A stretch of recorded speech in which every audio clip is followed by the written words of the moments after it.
Mi nombre es Mario Corrales, soy doctor en didáctica de las ciencias sociales y trabajo como docente en educación secundaria en el área de ciencias sociales. Me gustaría agradecer a los organizadores de este Congreso de Identidad, Inclusión y Desigualdad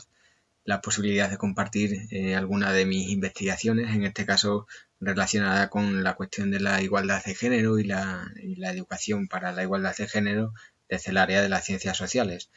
Mi aportación lleva por título Visibilización de figuras femeninas relevantes en el aprendizaje de historia y de la filosofía.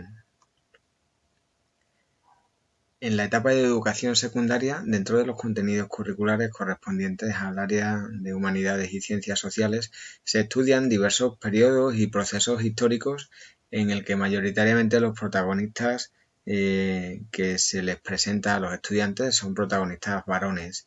tanto en elementos históricos, en periodos, en acontecimientos o en la historia del pensamiento que se estudia en la materia de historia de la filosofía. Tanto el análisis del currículum, de las materias impartidas, como la propia aplicación de este currículum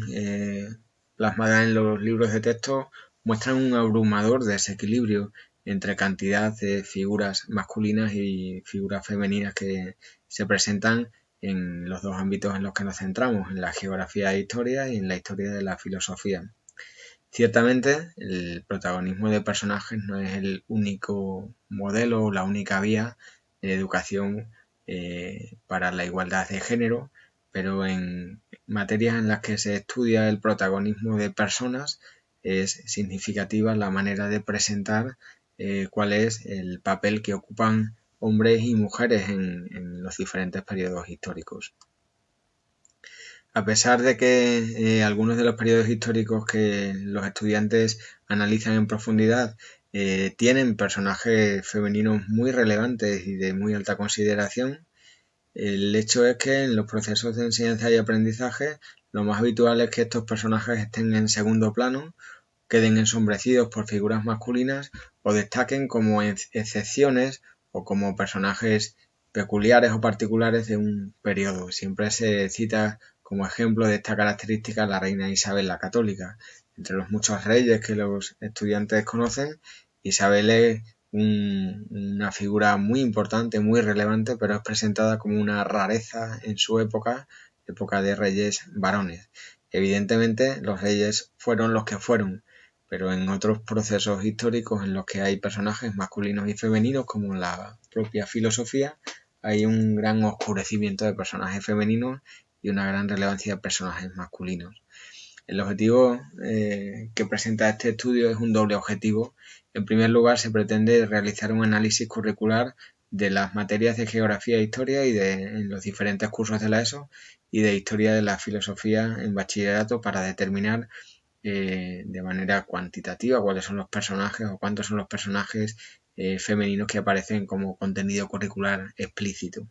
Y por otra parte, se pretende diseñar estrategias metodológicas que permitan incorporar al proceso de enseñanza y aprendizaje de contenidos de tipo histórico el protagonismo de figuras femeninas. Esta experiencia se ha llevado a cabo desde en las materias de geografía e historia de primero, segundo y cuarto, que es donde se analizan procesos históricos más detenidamente, y en historia de la filosofía de segundo de bachillerato. La muestra de estudiantes total es de 227. La metodología con la que se trabaja el análisis curricular es una metodología de tipo cualitativo porque analizamos fuentes textuales, aunque lo que se pretende extraer básicamente es el número de protagonistas o el número de personajes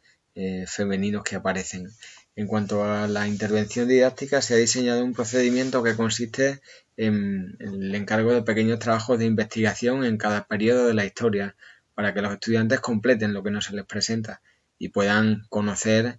personajes femeninos relevantes. Para lograr ese equilibrio o esa búsqueda de igualdad o al menos de similitud numérica, se les propone como producto final de esta investigación que elaboren en cada uno de los periodos en los que van estudiando un álbum de personajes con la condición de que ese álbum sea igualitario y muestre un porcentaje aproximado de protagonistas masculinos y protagonistas femeninos, de modo que los estudiantes se ven obligados a investigar y a conocer personajes que el propio currículum no les muestra, pero que son relevantes en ese periodo histórico. En cuanto a resultados, por una parte vemos que en el currículum el desequilibrio es abrumador, ya que encontramos citadas a una mujer en el currículum de Historia de la Filosofía y a 12 en Geografía e Historia.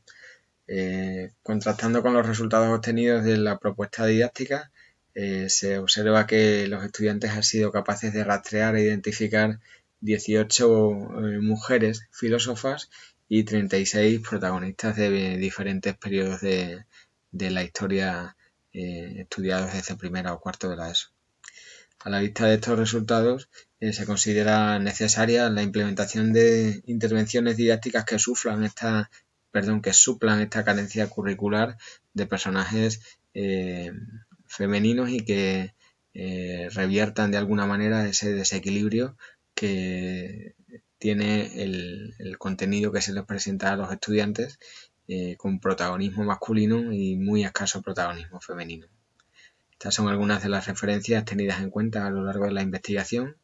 y hasta aquí mi intervención. Quedo abierto a la posibilidad de diálogo virtual a través del chat que se abrirá en su momento. Muchas gracias.